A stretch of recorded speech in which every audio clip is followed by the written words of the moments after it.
Buena, me agarraron haciendo justo el fuego.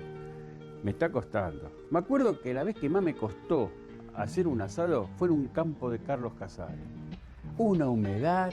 Fue ahí, en ese asado, que me contaron una de las historias más increíbles que me ha tocado escuchar. La historia de la colonia Mauricio.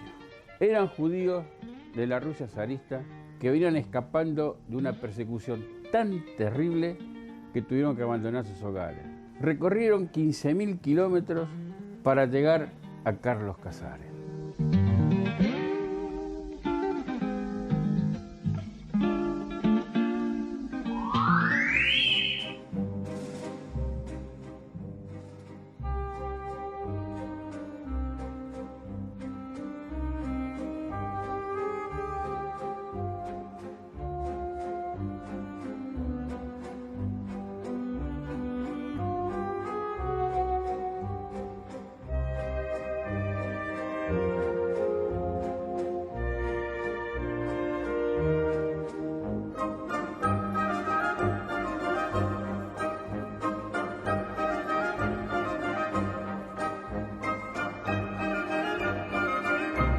Estamos en el Archivo Histórico Antonio Maya, que pertenece al Centro Cultural y Biblioteca Popular José Ingenieros, en la ciudad de Carlos Casares. En este archivo tratamos de resguardar la historia de la ciudad y del partido en sí.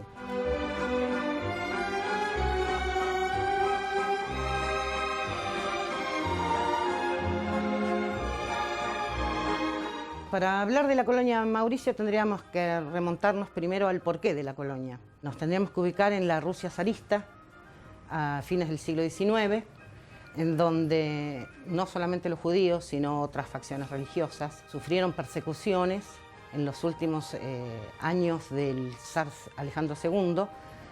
Dadas las crisis económicas y los malestares sociales, se opta por perseguir a las fracciones mínimas, ¿no es cierto? Como en este momento estamos hablando de los judíos. Los judíos estaban establecidos en Rusia, casi la 3/4 población del mundo de los judíos vivían en Rusia, viviendo de manera hacinada, en guetos, por llamarlos de alguna manera. No se les permitía transitar libremente, no se les permitía desarrollar sus actividades libremente. Este descontento fue creciendo hasta que en el periodo de Alejandro III fueron perseguidos, masacrados y expulsados de Rusia. En ese momento de crisis, la única solución posible venía de la mano de las instituciones benéficas que ayudaban a los judíos a salir de Rusia y escapar de su pesadilla. Uno de estos filántropos fue el barón Mauricio Hirsch. Hirsch era de familia de bancarios y donó algunas cantidades de francos para comprar las tierras y poder empezar esta colonización. Le fue muy bien con la actividad ferrocarrilera en su momento, allá en Europa. Él puso una cantidad enorme de francos y organizó la empresa para rescatar a familias judías que estaban en peligro. La idea era trasladar el primer contingente en 1892, pero por razones de seguridad, ¿no? Como se veían amenazadas, entonces se adelantó un año. Se trasladaron en Europa en 2 barcos. El primero, que llegó en agosto, eran de 569, 570 prácticamente, adultos. Y en septiembre llegaron unos 150, 160. Y bueno, y de eso fue creciendo hasta 3.000.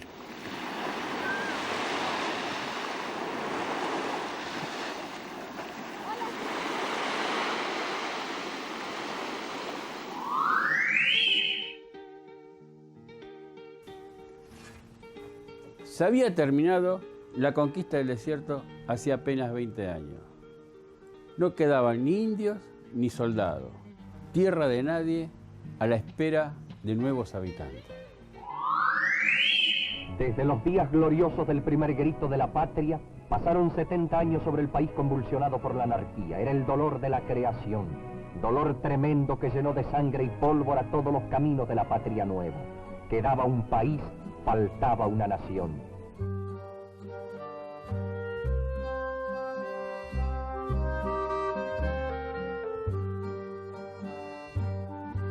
El primer grupo de colonos procedentes de Rusia llega a estas tierras en 1891.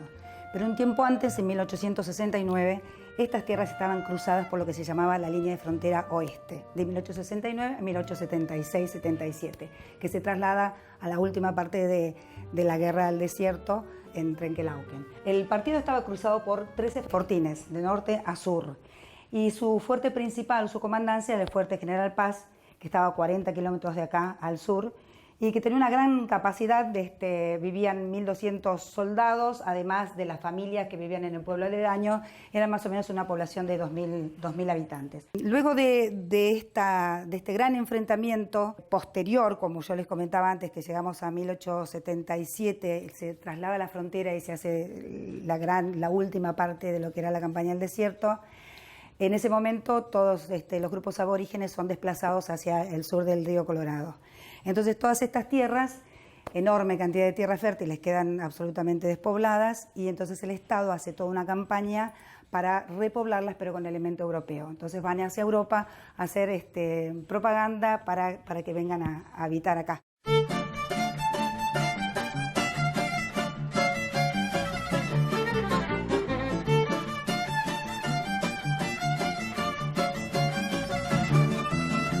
Llegar a Buenos Aires se encontraron como que habían venido un poco antes de la organización tenía establecido en que vinieran. El encargado de comprar y de visitar las tierras, el doctor Lowenthal, había estado haciendo trámites en el mes de marzo de 1891. Y los colonos llegaron en agosto, o sea que tuvimos muy poco tiempo como para poder hacer cosas o poder hacer preparativos. Tanto así que ellos llegaron y no encontraron absolutamente nada de lo prometido. Ellos, después de estar un poco más de una semana en el Hotel de los Inmigrantes, viajan a Carlos Casares en tren. Llegan el 30 de agosto de 1891 a la estación de Carlos Casares, en donde no había absolutamente nada, en donde se sentaron a esperar a que alguien viniese a recibirlos, cosa que pasó recién a las 2 de la tarde. A las 2 de la tarde se acercaron a los colonos el administrador con unos cuantos peones a recibirlos y les entregaron lo que ellos tuvieron el primer contacto con lo que nosotros llamamos galleta de campo, que es un pan redondo, seco, bastante duro como alimento. Y no las podían comer por lo duro, no sabían cómo hacer, hasta que, bueno, les enseñaron a romperlas sobre las ruedas de las carretas y a mojarlas en agua para que las criaturas pudieran comer, sobre todo los chicos.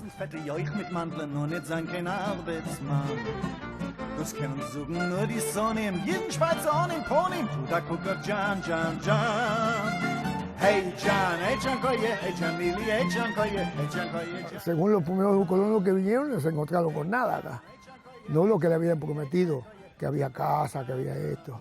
Había una pieza y una carpa hecha con cuero de vaca. Ahí vinieron. Y 26 colonos se fueron. 26 familias regresaron. Vinieron de a pie. Ellos vinieron con las mujeres con cabritos con huelle. Y los hombres de a pie. Cuando llegaron a casa se encontraron con ese desastre. Había había gaucho salvaje, había de todo acá. Acá tuvieron que luchar mucho. Esta gente, la que se quedó, luchó mucho. A la larga hicieron plata, pero no es lo que le había prometido el famoso Banorich. De ahí en más, las carretas se llevaron a las mujeres y a los niños, a donde sería el asentamiento que hoy pertenece a Algarrobo. Los varones se quedaron resguardados por un par de peones para venir caminando. Los colonos cuando llegan al ferrocarril y toman con las carretas, suben a las mujeres y a los chicos en unas carretas que les llaman muchísimo la atención porque tenían 3 metros de alto las ruedas y 12 caballos, así que nunca habían visto una cosa así. Ahí suben a las mujeres y a los chicos y van por este camino, que nosotros nos llamamos Camino Guillermo Lowenthal o el Camino de los Colonos.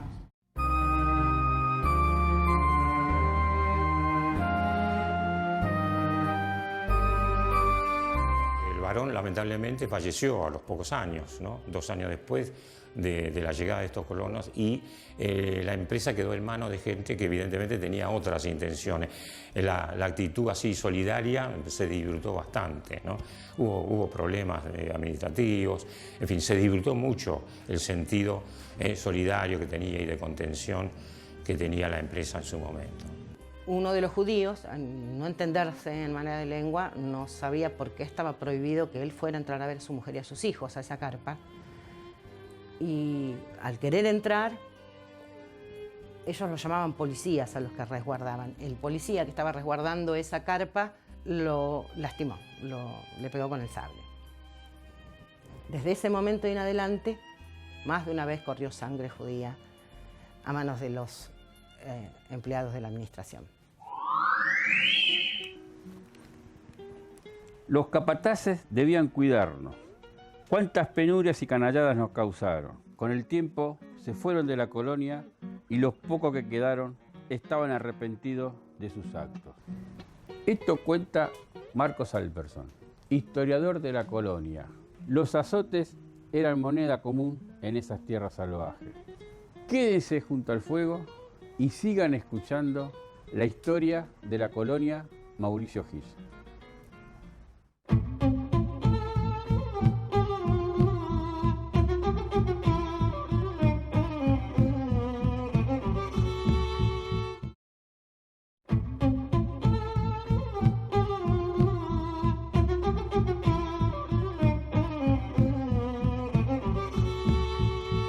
La historia muchas veces se expresa por su tragedia, y fue un hecho lamentable en la colonia lo que dio pie a un lugar histórico, el cementerio. Uno de los pocos lugares en pie aún hoy día.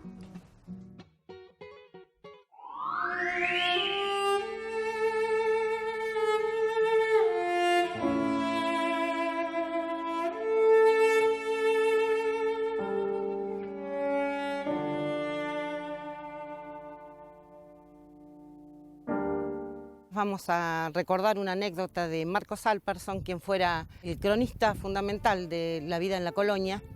Él en la Rusia era un escritor, que trabajaba para un periódico, y durante un tiempo siguió mandando cartas a ese periódico contando algunas de las vivencias en la colonia.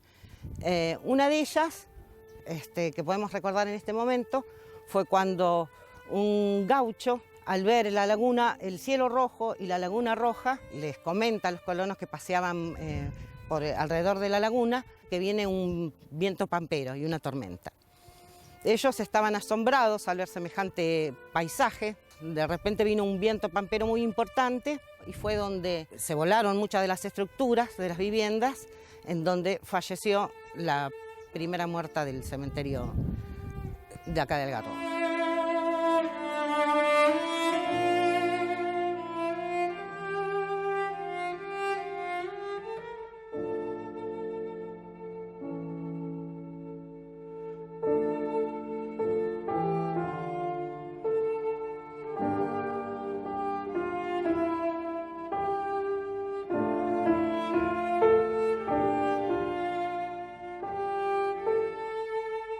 Marcos Alpersson había nombrado como una colina. En una colina cerca de la laguna se entierra a la primera muerta, víctima de una chapa que vuela en una gran tormenta. Es esa que vemos ahí, de estructura así semitubular, la parte de atrás. Y recién hace unos 15 años se pudo hacer su rezo para su descanso cuando vino un rabino acá y se descubrió finalmente haciendo la traducción de las tumbas que esa era Reisberlik, porque no sabíamos si había dos Reisberlik y no sabíamos justamente cuál era. Bueno, se detectó que esa era la primera y ahí tuvo su rezo de muerte. En este sector es donde se encuentran las tumbas más antiguas de la colonia. Después se puebla la parte más cerca de la entrada, y en este martillo que nosotros vemos a la derecha es un sector de chicos. Hay una epidemia en 1902, una epidemia de sarampión. Se decide enterrar ahí porque los vientos predominantes son estos que vienen de la laguna, el oeste. Entonces pensaban que los miasmas de la enfermedad iban hacia aquella zona y no iba hacia el poblado que estaba en esta dirección. Es uno de los primeros de Latinoamérica, el cementerio del Algarrobo, y que ha sido declarado de valor histórico por esa razón.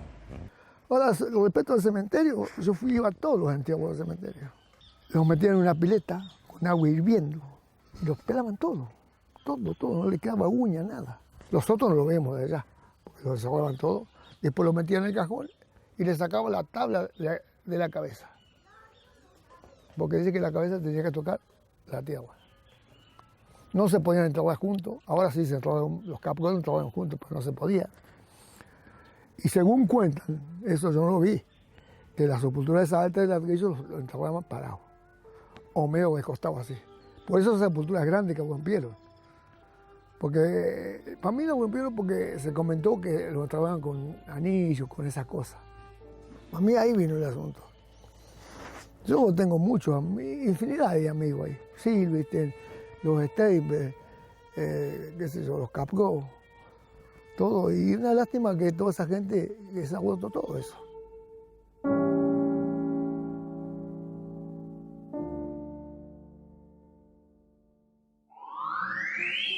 Una vez conocido el terreno, empezaban a construir la vivienda. Al principio era carpas improvisadas y después casa de adobe. Cada avance representaba nuevos desafíos y cada desafío los ponía a prueba una y otra vez. La repartición de tierras tardó mucho tiempo. Pasaron muchos meses hasta que pudieron contar con su pedazo de tierra. De esta manera, por supuesto, fueron con sus cueros, palos, todo lo que habían podido recolectar en ese tiempo, a construir sus viviendas. La administración les repartía poco material en un principio. No tenían herramientas para poder construirlo. La primera tanda de herramientas fue un cuchillo, una pala y olvidémonos. A cada colono se le daban 150 hectáreas. 150 hectáreas y herramientas básicas de mano para comenzar la explotación. Todavía hay muy poquitos descendientes de esos colonos que conservan la propiedad, como en mi caso. Yo, por ejemplo, todavía conservo esa propiedad rural. Tenían un campo, 100 hectáreas cada uno, pero las casas las hacían al lado. No es que las hacían en una punta, no, las hacían al lado. Pero, porque yo le pregunté una vuelta a esa gente.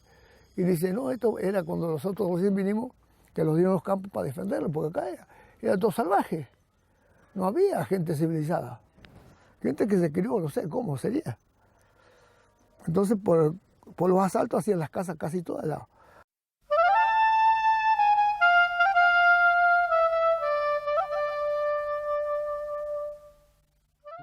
Las filosofías del barón de Hirsch era que los colonos hicieran sus propias cosas, fueran protagonistas de su propia realidad. Entonces no les entregó las casas hechas, sino que les entregó los materiales para hacer las casas. Lo que vemos acá es uno de los palos esquineros. Les daba los palos para hacer las esquinas, para hacer las cumbreras, el alambre y las aberturas. El tema es que es bastante complicado hacer este proceso del barro, pues necesita más o menos unos 15 días, se pone barro con yuyos, con bosta, animales, y hay que pisotearlos para que se aglutine y tenga la densidad que se necesita para hacer este trabajo que les contaba. Entonces ellos llegan bastante decepcionados del panorama que les ha esperado acá, sin las casas y todo, y cuando se ven que tienen que empezar a pisar el barro, uno dice, hemos hecho un camino tan largo y estamos igual que cuando éramos esclavos en Egipto pisando el barro con bosta y con paja para hacer las casas. Entonces otro le dice, bueno, no te preocupes porque este en realidad es un camino muy largo, pero que empieza con la A de Argentina y termina con la Z de Sion. Y este camino es el camino hacia la libertad y no el camino de la esclavitud que teníamos en Egipto. Era un grupo muy espiritual y cada cosa era significativa para ellos. Por ejemplo, cuando se juntaban a lamentarse por la suerte que tenían, que no podían encaminar bien su historia acá en la colonia, les llamaban que estaban en el alambrado de los lamentos. Todo el tiempo estaban relacionando la historia bíblica con la historia que estaban viviendo acá. Quiero mostrar acá los colores originales que se ven acá. ¿Ves? Que se ven el ocre, esto se hacía con semillas de achira coloradas. Esto era una casa bastante rica por el tipo de techo que tenía techo de madera, Los pisos de tierra estaban bien apisonados, llegaban a aparecer pavimentados. Este es el techo típico de las casas de Rusia, que son como si fueran en tres planos, un plano central y los dos laterales. Todos los años hacían el blanqueo en las fiestas que tenían ellos, sobre todo en la fiesta del Pesaj, blanqueaban las casas con cal y por lo general en las paredes interiores pintaban, las paredes que daban hacia Israel las pintaban de este color azul. Esto es algo que nos queda de aquella época. También en este rancho pasó una anécdota muy interesante. Un colono que se llamaba Moisés Silverstein, que le llamaban el tío, el diácono, y era el que les marcaba, cada tanto les hacía recordar para qué habían venido acá. Dijo, ven, nosotros no vinimos a la Argentina para comprarnos roperos con espejitos, sino que venimos a ser libres trabajando la tierra. Era el que cada tanto los volvía a su realidad de colonos y no a gastar el tiempo en cosas superfluas y banales, sino que realmente la tierra era que les iba a dar de comer y lo que finalmente les iba a dejar a ser libres.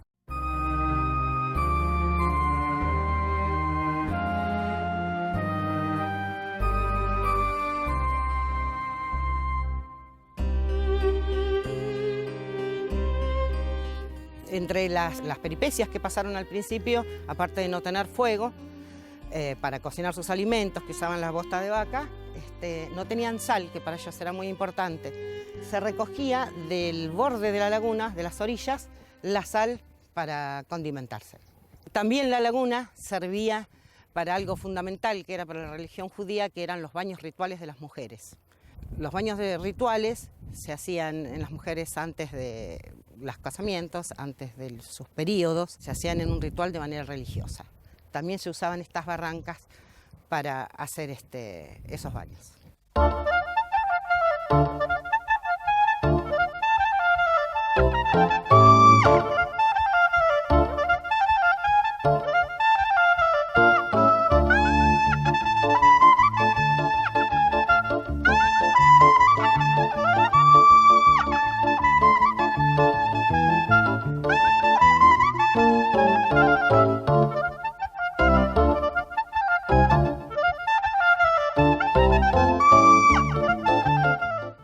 Yo anduve bien con todo, me quedé con todo. Yo venía, cuando hacían el ayuno que hacían los judíos, ¿viste? Yo venía y les llevaba mate a ónima, porque ellos no podían tocar nada 24 horas. Pasaban las 24 horas, comían de todo. Y el matarife mataba todo.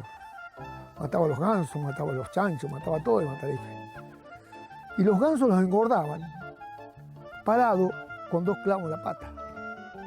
Así engordaban los gansos. Estos tienen una cosa que es histórica.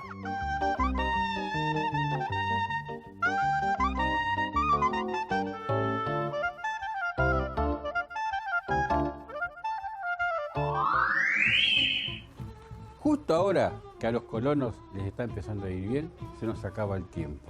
Pero no se preocupen, el asado todavía no está listo. Así que quédense y lo vemos en el próximo capítulo.